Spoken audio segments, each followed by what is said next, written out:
Hello, I want a new shirt, and I have a personal rule that says I'm not allowed to buy new shirts. So, time to make a shirt. I'm exploring a new thing called vibes-based sewing, also just lazy sewing. So, we're not going to use a pattern, and it's just going to be squares. I have some nice purple double gauze left over from an old project, so let's see if we can turn this into a shirt. Now, usually when I make shirts that are just rectangles, I just cut a snip and then rip it, and then you get a perfect rectangle, so I don't have to spend forever cutting stuff. But double gauze is one of those fabrics that, since it's double gauze, there's actually 2 layers of fabric that are connected with an extra thread every once in a while going in between the 2 layers of fabric. Double gauze does not rip properly. So the 2 layers, one might rip this way, one might rip this way because it's double gauze, and sometimes the straighter grains of the fabrics aren't always aligned. It's very annoying. Which means I have to get out my cutting stuff. I think this approximate style of shirt is what I'm gonna go for. Now, one of the fun things about Absolute Chaos Sewing is you don't actually have to measure much. You can just go with the width of the fabric. So I think the width of this fabric is better to go side to side. So I just have to decide how long I want it to be. So I'm just gonna take this up to my shoulder, and I think I want it to hit maybe around here. Yeah, that looks good. So 20 inches long. So first thing I'm gonna do is I'm just gonna fold this fabric so that it is actually the right width to fit on this cutting mat. Next up, I just have to line it up with the mat itself and make sure everything is as straight as I can get this gauze to be. Okay, and then I trim off the beginning. Now this is chaos sewing, so instead of cutting it exactly at 20 inches on my mat, I'm going to cut it at 21 inches for things like seam allowances and hems, and if things end up being a little bit shorter, then oh well, this is chaos sewing.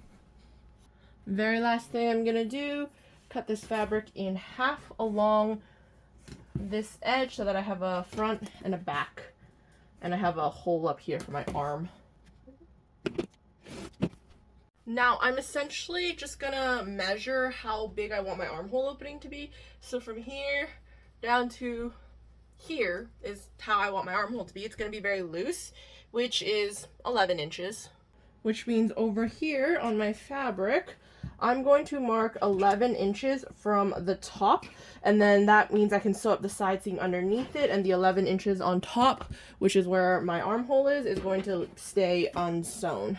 And my favorite way of marking where things are is being as lazy as possible.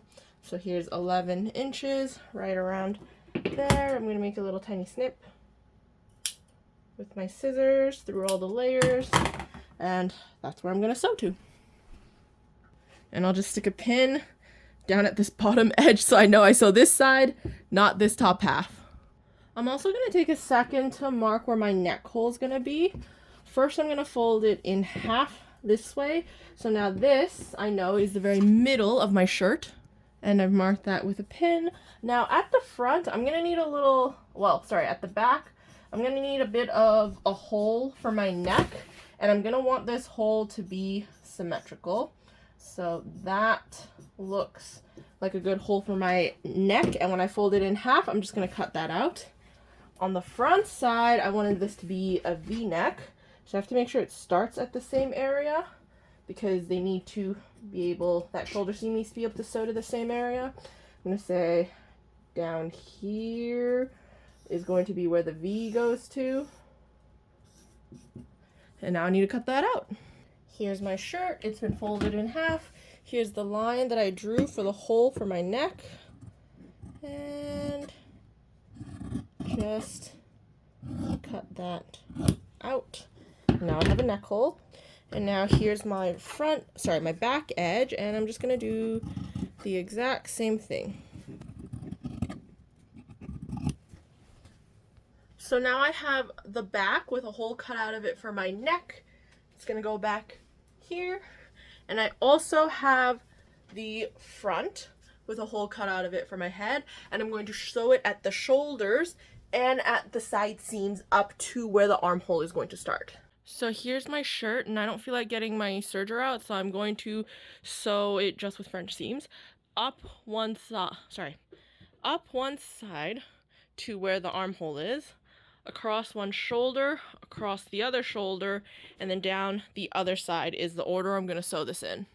So we're over at the sewing machine now, and I'm just going to backstitch with wrong sides together. I'm going to sew up that side seam up to where the armhole starts, and backstitch again, and then I'm going to do the shoulder. And I'm not going to bother cutting the thread because then that actually means that I waste less thread and I don't have to worry about tails getting tangled at the end. And now here's the other shoulder seam backstitch, and then immediately go to sew down the other side seam. And once I'm done that, I'm going to take my scissors and clip all of the little bits of thread in between every single line of the stitches that I've sewn.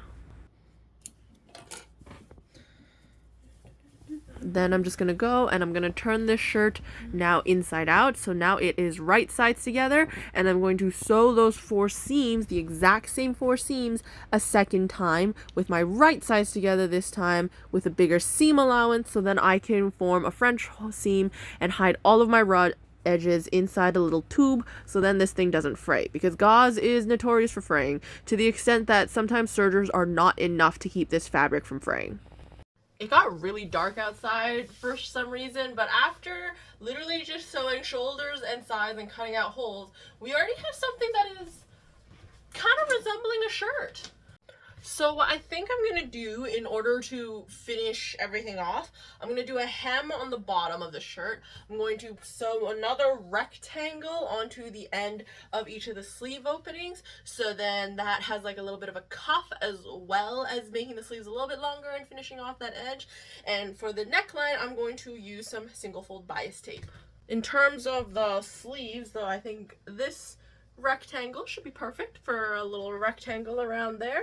Okay, so over at the cutting space, I have a hole that is this big. I've got my rectangle, and I'm just gonna fold it in half. That way I don't have to actually measure anything, because I'm just going to fold it in half, be like, that is bigger than it needs to be. Perfect. I'm just gonna chop off all the excess fabric so I don't have to deal with all of that while I'm looking over here.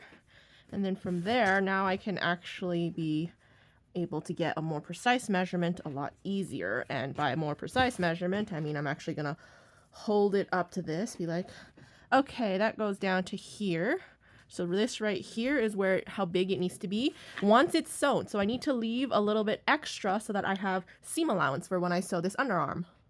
And I'm doing French seams, and this is gonna be like 1 inch bigger than the actual size. Should be enough to get everything that I need. And if it's a smidge bigger, that's actually fine, because gauze is a very unstable fabric anyways, so I could just kind of scrunch this just a smidge, no one will notice.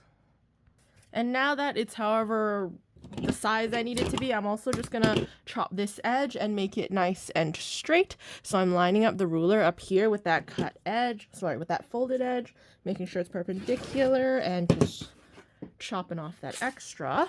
Double check that, yeah, I caught everything on the other side as well. And now I'm going to split this into 2 rectangles, one for each sleeve. So I'm just going to trim a little bit of this folded edge off, which means I should now have, 2 separate rectangles that I'm going to sew into a tube and then fold in half and then sew onto that sleeve edge. Alright, so I'm at the sewing machine now, and I'm just going to fold my sleeve cuff rectangle in half, wrong sides together, and I'm going to sew it with a small seam allowance, because again, we are doing French seams. And since I am doing 2 sleeve cuffs, I'm just going to do both steps for each cuff at one time. So I'm sewing the second one wrong sides together, and then I take the first one again and I turn that inside out. I sew it right sides together, again with a bigger seam allowance so that all of the raw edges are caught on the inside, and then I do the same to the second one.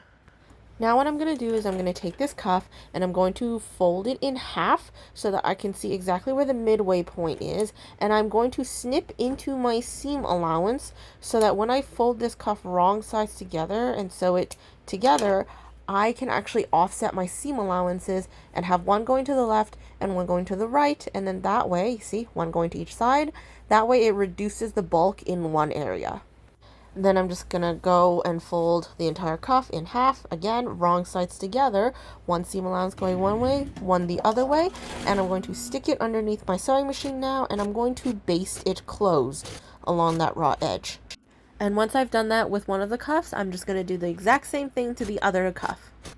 And now that that's done, I'm going to sew my cuff onto the opening that I had left for my arms on my shirt itself. I'm going to go to the underarm, and I'm going to actually clip into that seam allowance so that it is free for me to be able to manipulate it in order to do the French seam. Because the whole flipping it inside out and right side out is kind of annoying, and you need your seam allowances free for that. When you sew the cuff itself to the actual shirt, you're going to match up the seam in the cuff with your underarm seam on your shirt. And when you go to match this up and sew it, you have to start with things wrong sides together first so that you can do a French seam in that area as well. I always like to sew close to where I know things need to line up, so I'm going to start near the underarm, sew all the way around wrong sides together, and then flip it inside out right sides together, and sew a second time with a bigger seam allowance in that exact same area. And then you just do the exact same thing to the second cuff on the other side. Wrong sides together, match up the underarm seam, and then right sides together, and sew it a second time with a bigger seam allowance. It's always a good idea after you're done sewing to just double check how that seam turned out, and as you can see at my underarm I have a few threads peeking out, so I just clip those off. And then you just clean things up a little bit, cut off any loose threads that you see coming out, and voila, I have a cuff on that arm opening. And now we come to the hem. I'm just going to do a little tiny baby rolled hem, and since this is such a lightweight fabric, I'm going to cut off my seam allowances right at the side seams. That's going to let me turn the hem over just a teensy beensy bit when I do the hem, and since I cut off that seam allowance, it means there's not as much bulk in that area of the hem like there would be if I hadn't cut it off. I fold the fabric over once, as little as I can, put a little bit of tension on the fabric itself so that things tend to line up a little bit better, and then I sew over it. Or I sew it down. Once I get back to the beginning where I first started, I'm going to fold it over a second time and sew all around the bottom a second time, and that is what creates a double rolled hem. And this double folding motion hides all of my raw edges so I don't have to worry about anything fraying. Now that the hem is done, I'm going to worry about how do I fix this neck hole edge so that there's no raw edges. I'm going to be using single fold bias tape right here. I'm going to fold it over a little bit at the beginning, and I'm going to place it right sides together with my fabric itself. And I'm going to unfold one of those fold edges, and I'm going to try to stitch right in that fold that's been ironed in. So I match the raw edge of my bias tape with the raw edge of my fabric neckline hole, and then I sew along the fold in the bias tape. Just like with before, I might have to cut off some of my seam allowances so that it lies flat and it doesn't have bulk in this area. Once you get to the front again, you're going to want to make sure everything lines up with the V point in which I started, because I started at the bottom of the V. Now, I actually made a mistake here because I didn't fold up the bottom of my bias tape so that I'd have a finished edge at the very point of the V. Learn from my mistakes, cut it off, fold up the bottom a little bit before you try to do the next step. Now that bias tape was on the right side, we are going to flip it over so that it is on the wrong side, and you might have to clip into the V point of your neckline to allow that seam allowance to spread out and let you fold it over. And then you are going to stitch close to the folded edge of that single fold bias tape all the way around your neck hole. And try and stretch the bias tape wherever there are any curves so that it lies flat. This is the entire point of bias tape, is so that it can lie flat around curves. And by doing this, you have just finished off the raw edge all around your neck hole, as well as reinforced it a little bit so that it doesn't have as much of a chance of stretching out. So time has passed. It has been a few days since I finished this because I ran out of time on the day where I was making this. But look, the shirt's finished. I have a shirt, and it is essentially just 2 rectangles with a few holes cut out of it. So if you would like to make this shirt, good luck. I would love to see it if you make it, so please tag me. If you like my videos, I would really appreciate it if you were to subscribe to my YouTube channel. I am also found on other social media sites as well. This includes Instagram, Facebook, and I have a Ko-fi account, so if you'd like to buy me a coffee, it really helps to support these videos because as of right now, I am only getting donations from other people. I am not actually getting sponsored.